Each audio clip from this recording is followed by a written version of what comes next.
আৰে পালিহি আহোঁতে কিবা অসুবিধা পাইছিলি নেকি? নাই আৰামত আহিলো কিন্তু অলপ ভাগৰহে লাগিছে সেইটো কাৰণে ভাবিছো ফ্ৰেছ হৈ লওঁ কিন্তু তাৰ আগতে এইটো লোৱা তোমাৰ কাৰণে তোমালেও আনিছো আৰু বৌ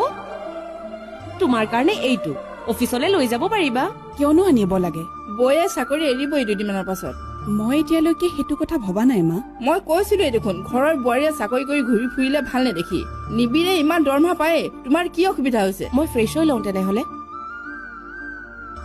চাহ খাই লহি পুৰিও বনালা নেকি বৌ আহা একেলগে খাই লওঁ নালাগে তাই বনাই আছে তই গৰমে গৰমে খাই ল তাই পাছতো খাব পাৰিব হ'ব মই বনাই আছো তুমি খাই লোৱা। মা মই কাইলৈ ঘৰলৈ যাম বুলি ভাবিছিলো। যোৱা মাহত গৈছিলাহে আকৌ কিয় মাৰ গাটো বৰ এটা ভাল নাই ডক্তৰৰ ওচৰলৈ নিম বুলি ভাবিছিলো। কিয় ঘৰত ভাইটি নাই জানো আছে কিন্তু তোমাক চাগে মায়ে শিকোৱা নাই মই কৈছো শুনা বিয়া হোৱাৰ পাছত মানুহজনৰ ঘৰখনে আচল ঘৰ সেইকাৰণে এইখন ঘৰৰ কথা অলপ বেছি ভাবিবা বাকীবোৰ পাছত মা তুমি বৌক কথাবোৰ ডাইৰেক্ট কৈ ভালে কৰিছা কাঠ মাৰি কোৱা মোৰ অভ্যাস নাই যি কম ডাইৰেক্ট কম ঠিকেইতো কাৰণ মই যেতিয়া বিয়া হ'ম তেতিয়া ময়ো তোমাৰ খবৰ ল'বলৈ আহিব নোৱাৰিব পাৰো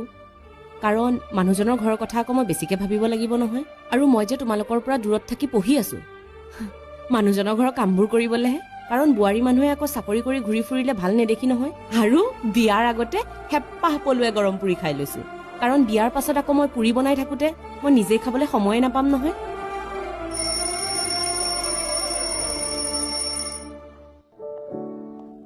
মা আপুনি কৰি আছে যে মই কৰিলোৱে হয়। কিয় তুমি আজি ঘৰলৈ নাযাবা জানো এই তাতে পিঠা একেমান বনাই থৈছো মালে লৈ যাবা আৰু দুদিনমান থাকি আহিবা মা গা ভাল পালেই আমি তোমাক গৈ লৈ আহিমগৈ